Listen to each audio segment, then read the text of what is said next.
Let's keep it simple, play our game, and get Ducks in deep. Hey everybody, I'm Zach Cavanagh, Anaheim Ducks reporter for the Sporting Tribune, and we are back from the road and in better shape than ever. We'll look back on the successful road trip for the Anaheim Ducks, as well as check in on the unfortunately increasing injury front for the Ducks, and take stock of where Anaheim is as we get towards the end of October here.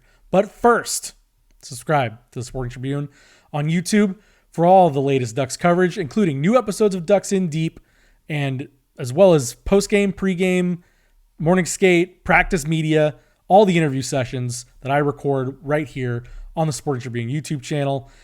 Follow the Sporting Tribune on all platforms at Sporting Trib, and read more coverage on our website, thesportingtribune.com, where you can find all my coverage from the road last week in Boston, as well as some features like my latest on Leo Carlsson grabbing the franchise player mantle for the Anaheim Ducks.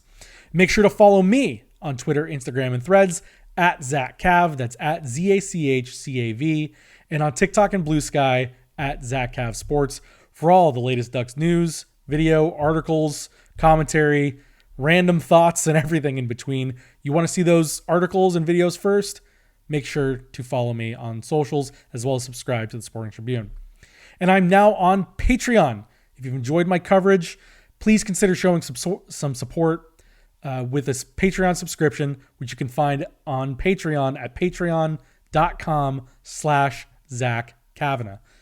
As we continue to grow the Sporting Tribune and Ducks in Deep into the best Ducks coverage on the internet, if you want more things like my on-the-ground coverage in Boston over the weekend, please consider subscription.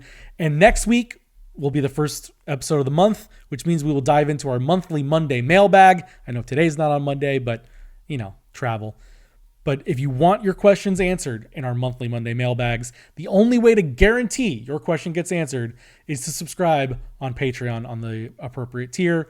So go there, consider a subscription, support our work, and as we try to make this bigger and better and help you guys out with giving you the coverage that you deserve in the Anaheim Ducks community. But now, let's get in deep. Okay, so let's look at this first extended road trip of the season. 5 games over the course of, I think it was 11 days. The longest mileage road trip of the season, as they were saying on the broadcast last night from Florida.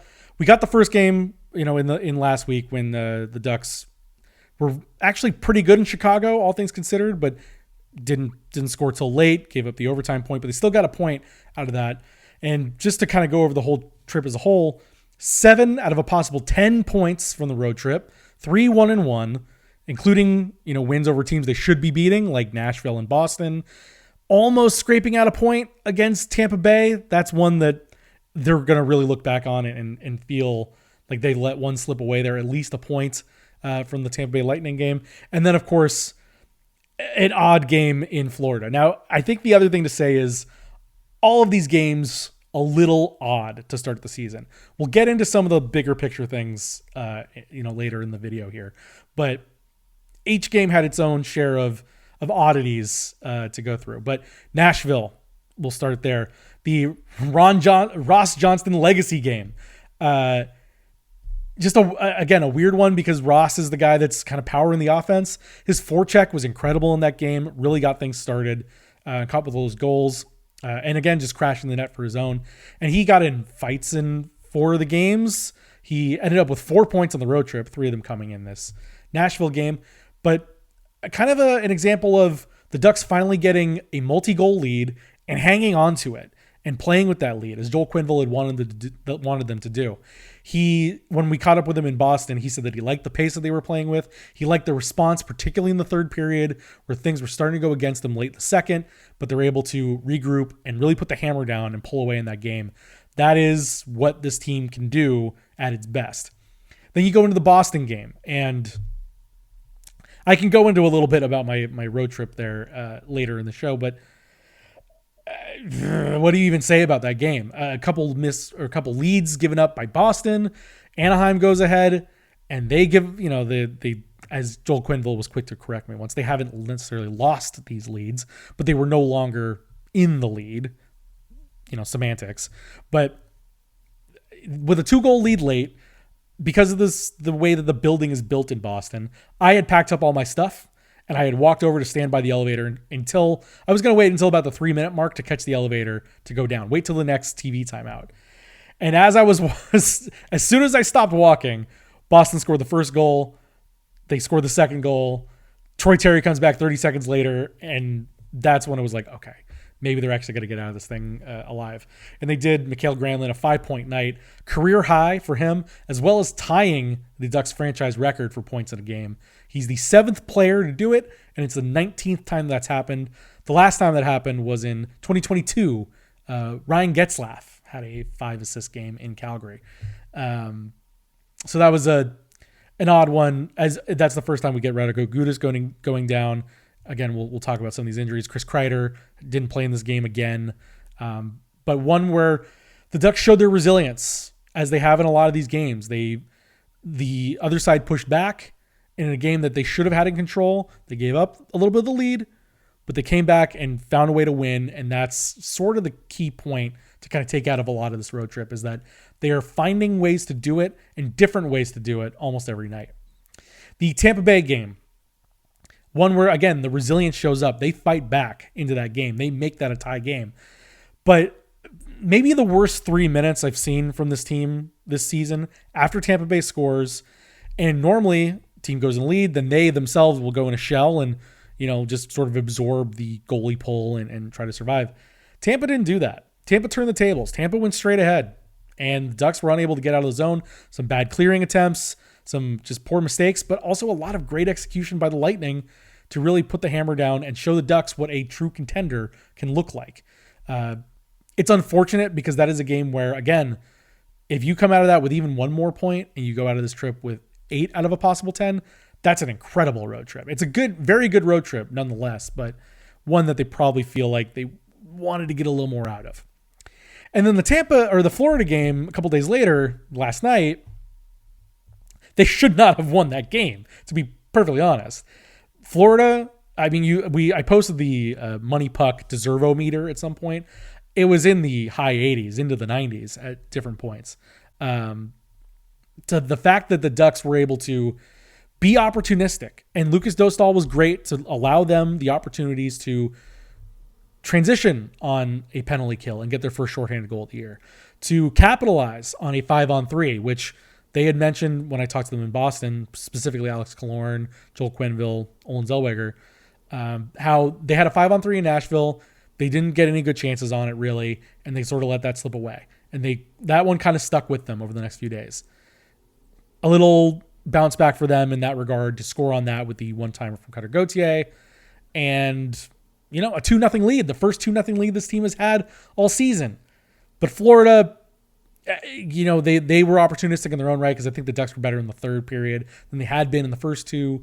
But Florida finds their way, their championship medal, to get back into that one. And then the third period and shootout, Lukáš Dostál. He's had a little bit of a slower start to the season, but he certainly showed up in that Florida game. Nasty moves from Troy Terry, pulling the Nikita Kucherov, the fake shot as the puck kind of goes through the legs. Did he do it on purpose? He'll tell you so. And then Mason McTavish completely undressing Daniil Tarasov in net. So some good things, some bad things, a lot of things to work on. We'll break down sort of the larger picture thoughts. But as in terms of the road trip itself, the results that they got, they went into the road trip above 500. The road trip was an above 500 road trip, so they remain above 500 coming home. More than you could ask for, really, 9 games into the season. Yes, they're, we're not like standings watching quite yet. I see some of you out there on Twitter posting the standings and, the playoff spots and all that. Obviously a little too early to make any declarations there, but as they said in the preseason, they wanted to get off to a good start. And I think, 11 points out of the first 9 games? It's a pretty decent start. Could it be better? Could be worse, but they're finding their way through. They are finding victories, and they are finding themselves a bit. The team is not complete in terms of what it will be when it's truly humming. And now you're getting the injury issues coming in, and that's going to make the team look really odd, especially as we go into a tough stretch here in November. But you don't want to get yourself out of it so quickly that, the rest of the season is an uphill climb. They're in the mix. They're right where they want to be at this point. And I don't know how much else you could ask for them from that point. So now we'll go into the injury front. And this is where things are a little murky, and it's making things difficult with the lineup. So first of all, Chris Kreider. Kreider missed the final 4 games of the road trip, undisclosed illness. I had tried to check in whether he had been sent home or not. I didn't get an answer immediately. And then if you read Eric Stevens of The Athletic, he reported that Kreider did indeed go home after the Tampa game in Florida. So I think it's a thing where they see that he's just not going to be good enough to go on Tuesday. You send him home early, and that's that.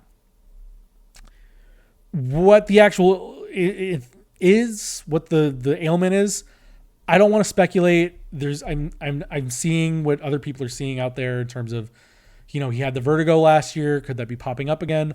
I don't know. I don't want to, make any illusions that I do that it's leaning one way or the other. Could it be, it could be just a bad flu. It could be some sort of quarantine thing. I don't know. I just know that when I was there in Boston, I did not see him. He wasn't at practice when I went to their practice last Wednesday. He wasn't at morning skate, and he wasn't around at the game or during the post game or anything like that. So he wasn't around. That's all I know. Hopefully we'll get a better scope of things when I assume the Ducks will be practicing tomorrow, so I'll have a report there. And if not, on Thursday, surely at morning skate, we will get some clearer answers about Kreider and all these injuries. The next guy that went down was Radko Gudas. Lower body injury suffered late in the first period in Boston. Did not play the final 2 periods. I did see him in the hallway post-game, and he was limping. He was in street clothes, and he had some sort of treatment going on for that lower body injury. I want to say it was some sort of electrical treatment, like the electric nodes that sort of activate the muscles. So that could be anything. I didn't see what part of the lower body they were going to. And again, as of now, he's just considered day-to-day with the lower body. I don't think it's the knee issue from last year, but he was wearing pants. I don't know where the wires could have been going, but it didn't seem like that was the case to me. And it was hard to kind of make out what actually happened to him. Like, yes, he crashed into the boards, but he got right back up. And then it was only after he got shoved down into the scrum after that he got up slowly. So again, I don't want to speculate. I'm maybe saying a little too much there about what it could be, but I don't know. But that's, he's still been around the team. He's getting treatment. It doesn't seem so bad. It does seem like it's still a day-to-day track for Radko Gudas. Mikael Granlund is the next to go down. He takes a non-contact injury in the Tampa Bay game. And initially it was just day-to-day with a lower body. Joel Quenneville came out in Florida and said that it's going to be a couple weeks, 2 to 3 weeks, probably is the timeline. They will get a better idea of all that again when the team is home, as they were flying home today. He'll get looked at by team doctors, and they'll get a better sense of what's going on with Mikael Granlund. And that's a big loss. I mean, we didn't talk about so much the loss of the other guys. Kreider obviously was a loss on the power play units, and you could see the team sort of trying to figure that back out again, and sort of felt like they did in Florida. Radko, Jacob Trouba steps up and really kind of carries the load in terms of minutes, and he was great. I'll talk more about Trouba here in a minute. Mikael had just come off that 5.9 in Boston, the career high, the team record. He seemed to be hitting his stride, like really contributing in the power play, contributing in the back checks, showing everything that the Ducks got him for. And to have him go out for a couple weeks is going to be tough. Jansen Harkins comes back into the lineup in Florida. He was ready to go in Tampa. He'd been practicing for a few weeks, or for about a week, I should say.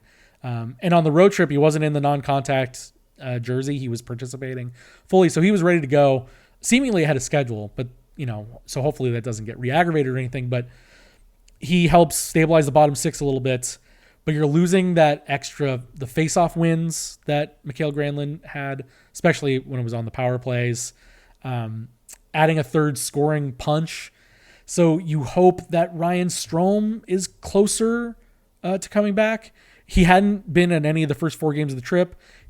Based on a few of the locker room shots, I think you saw the back of Strome's head in a couple of those. So he'll be back with everybody when they start. I don't know if he'll be practicing when they get back to Anaheim. Again, something we will check in when there's practice. But I think that he probably would like to come back sooner than later. The Ducks will need a little bit more of that skill in the top 9 there, and really try to help out that third line, and really try to help out Frank Vatrano, who's been a little snake bit here to start the season. So that's all the injury news for now. Unfortunately, there's not as much clarity as we would like, but we will definitely get more of that when practice rolls around on Thursday, and as the team gets going for a 3-game homestand here starting Friday against Detroit. All right, so we'll just kind of treat this like a notebook. Again, it's only 9 games in the season, not really ready to make big proclamations or anything. But let's just look at some of the trends that are going on with this team a few games in. So forgive me looking at some tweets that I had ready to go. So I think it's very interesting, right? The style of play the Ducks are going with right now. It is up-tempo. They are, I don't want to say relentless yet, but they are very resilient in coming back, and they are playing quickly, and they're playing with a great forecheck. But it is a lot of up and down hockey. They are scoring a lot. They are producing great goal scoring metrics as well as great goal scoring numbers. And those numbers are sort of bearing out. There's not a lot of variance between the expected goals and the actual goals, which is what you want with these things. Like, there were times last season when the Ducks hit their hot streaks that they were playing above their play style. The numbers weren't bearing out in the analytics that this is where they would be, that they would come back down to earth a little bit. And so you're seeing, but with the goal scoring at the very least, it is on pace with each other. So here's some notes I took last night. As the Ducks were getting ready to go to overtime and the shootout, it gave me a second to do some math here. So through 9 games, the Ducks have lost 4 1-goal leads. They have lost 2 2-goal leads. Not great. Happens in the course of a game, a little back and forth, but what I think, I think the thing that you see there, only 6 total leads through 9 games. Ducks just haven't had the lead very much, if at all. So I think a lot of that kind of comes from the Boston game and the Nashville game. But yeah, it's just not a lot of, I think the Ducks didn't get their first lead until the Pittsburgh game, and then they didn't lead again until Nashville. So it's kind of what is what it is. They've led up the first goal now in, that would be 7 of the 9 games that they've played so far, or maybe 6 of the games so far, 7 or 9, something like that. Too many, I think, is the point. Now, the good side of it, they have overcome 6 1-goal deficits and overcome 2 or 4 2-goal deficits. So, as Joel Quenneville said at some point, never a dull moment with this team right now. There is a lot of it's almost like a basketball team in terms of a lot of runs back and forth, run a play. And that sort of bears out too, again, in the numbers. This, based on these charts from J Fresh Hockey, who I'm sure you've seen some of these on social media. Great contributor to the analytics community in hockey, follow him. Right now, the Ducks are 7th in the league in 5-on-5 expected goals for per 60. About 2.87 goals per, or expected goals per 60 at 5-on-5. It's pretty good, considering the run of things, especially considering where they were last year. Most of the time they were 28th, 29th in terms of goals scored. Even when they hit their hot streaks, on the whole, they were still pretty low. So again, a good start in that metric. The problem, and as we see with these deficits overcome, is the expected goals against. Last in the league. 5 first 5 expected goals against per 60 as of Sunday, the Ducks were league last with 3.33 expected goals allowed at 5-on-5 per game. That's a lot. It's a lot. And you wonder how much actual defensive improvement there's been from Greg Cronin's tenure to now. I think this is a situation where the eye test has to go with the math. The eye test will show you that, yes, they are giving up chances. Like, certainly that's happening. I think a lot of them are turnovers. I think a lot of them are just sort of mental mistakes.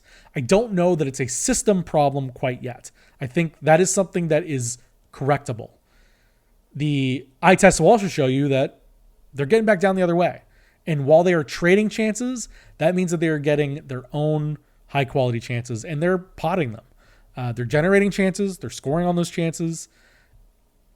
I think right now, especially over the last couple of years, you'll take that.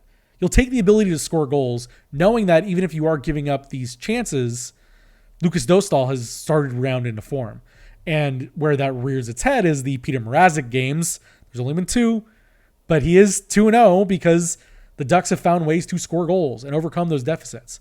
So it's a very interesting kind of thing there. We talk about Lukáš Dostál and Peter Mrazek. So we'll get the Peter Mrazek part out of the way. As of Sunday, he was second to last in the league in lowest goals saved above expected. That's a negative 3.5, meaning there's at least 3.5 goals.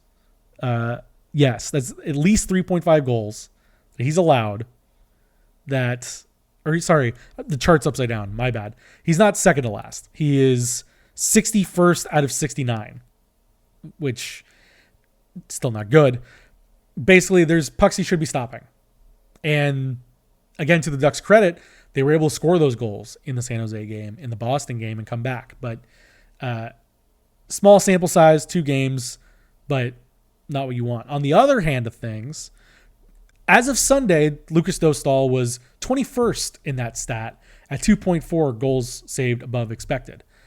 With adding in the Florida game alone, Lukáš now is 6th in the league at 5.9 goals saved above expected.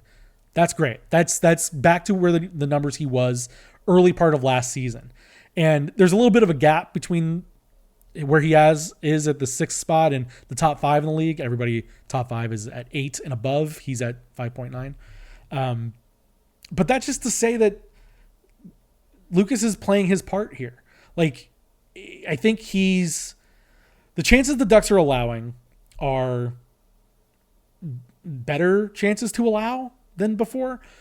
It's hard to say that, but Lukáš specifically said in preseason that it's a more predictable type of game that they play now. It's more predictable on the defense, that he knows where the shots are coming from and he can read it. And as Jesse Granger of The Athletic said in a tweet last night, he's a goalie guru for The Athletic, also covers the Vegas Golden Knights. Lukáš's best attribute, and I've thought this as well for a long time, he's able to read the play so well. He knows how to get from post to post. He knows how to read where the puck is going. And he doesn't make a lot of flashy saves because he doesn't need to. He's in the right positioning. He knows what he's doing. So I think kudos to Lukáš Dostál for how he started the season. And a couple more plaudits here as I'm going to wrap this up quick today. Got to give our shouts to Leo Carlsson. I wrote a story last week about how he's really grabbing the mantle of franchise player for Anaheim. That shorthanded goal, super smart on his end. He's playing with a lot of speed. He's playing with a lot of confidence. He is grabbing some of these games by the horns, and it's noticeable that he's really kind of taking this thing forward and running with it. Also got to shout out Troy Terry, who's on a 5-game point streak, a point in every game on this road trip, after a very slow start. And his line has not been steady. He was with Carlsson, then he bumped down to the 3rd line, and now just as that line's getting together, Mikael Granlund gets injured. So now where is Terry going to be? Unclear, but he's also produced on special teams. He's using those hands effectively. There was the assist that he gave on Granlund's goal in Boston. That was incredible. And the assist that he gave Leo on the shorthanded goal in Florida, also incredible. So he's really finding his stride there. And Cutter Gauthier, 6 goals already, just through the roof for that kid. He's shooting a hell of a lot. I think I'm going to look into that over the next week or so while we have the team in town and kind of talk to him about shot volume. But it's working. He's put the pucks are finding their way in. 6 goals already after a 20-goal campaign last year. And also, mentioned him already, Jacob Trouba. He had a 3-game point streak at some point on that road trip. Goals in back-to-back games on that road trip. He's playing more offensively. He's working extremely well with Olin Zellweger. They're the Ducks' top analytic pair night after night. And he's finding success. And I think, especially with Gudas out, he's taken on a more lion's share of the minutes. He's outpaced Jackson Lacombe in terms of time on ice, as Jackson sort of has a figuring out period here early in the season. That veteran presence on the back end has made him a valuable piece of this Ducks team, especially early on, as they're trying to find some anchoring and find their way forward to stay steady as they get ready for the rest of this trip. So, or rest of the season, I should say. So we'll wrap this up quick now. But again, through 9 games, they're still in a playoff spot. Anaheim is. Again, we're not standings watching quite yet, but they're doing what they need to do. Still more research needed on a lot of these points because they are giving up chances. They are still trying to figure their way out defensively, but they're finding their way through it. And I think that is the most important thing that this team has done so far is even when things are going against them, they are finding their way through it. They are putting it behind them. They are playing straight forward, straight ahead, and they're putting the puck in the net. And that's been the biggest problem for this team for the last several years is scoring goals. And they are scoring goals. And they are finding some success on the special teams. And if those little things click in, as well as Lukáš Dostál rounding into form, the team is going to find its way. And they're finding their way to victories. Can they continue to find their way forward and make this into a longer run of success and really sort of establish themselves as a potential playoff team? It'll get a test here in the next month. So Detroit comes in on Friday. Detroit, not quite a playoff team. It's tried to be the last few years. We will see the return of John Gibson. I would assume he won't be playing in LA tomorrow so that he can play in Anaheim on Friday. Unclear how Detroit will handle that. We'll see how that goes. And, let me pull up the schedule here because I have it on one of my tabs. I'm one of those OCD people that has 20 tabs here ready to go. But New Jersey comes in on Sunday, playoff team. Florida comes back around, reigning Cup champ. Dallas, playoff team. Vegas, playoff team. Winnipeg, playoff team. Colorado, playoff team. Detroit, again. Minnesota, playoff team. Utah Mammoth, turning into a playoff contender. Boston, a wild game before. It could be a wild one again. Ottawa, playoff team. Vegas, playoff team. Vancouver, trying to be, looking like playoff team. And then the LA Kings on Black Friday to close out November. That's a tough run. The Ducks have had the time to sort of get their feet under them here in these first 9. Can that continue against a really tough schedule? We're about to find out, starting with Friday's game against the Red Wings. So, again, to finally wrap things up, follow the Sporting Tribune right here on YouTube. Subscribe to the Sporting Tribune for all the latest Ducks content, new episodes of Ducks in Deep, post-game video, morning skate video, practice video. All the interviews will be there on the Sporting Tribune. Follow the Sporting Tribune on all platforms at Sporting Trib. Follow me on socials at Zach Cav. That's at ZACHCAV. And on Twitter, Instagram, and Threads. And at Zach Cav Sports on TikTok and Blue Sky. All the news, all that. Find it there. And please consider a Patreon subscription. We just got back from a road trip that wouldn't have been possible without help from our patrons. Go to patreon.com/Zach Cavanagh to find a tier that works for you. And hopefully that tier will be the tier that will get your questions answered on our monthly Monday mailbag, which will come around next week. So look for the call out for that on Patreon as well as socials, and we'll get your questions answered. But again, the only way to have your questions guaranteed an answer is to subscribe on Patreon. To support me, support this endeavor here with Ducks in Deep, and make things even better for all you Ducks fans out there on the internet. So hopefully practice tomorrow, game Friday, And until then, see you at the rink.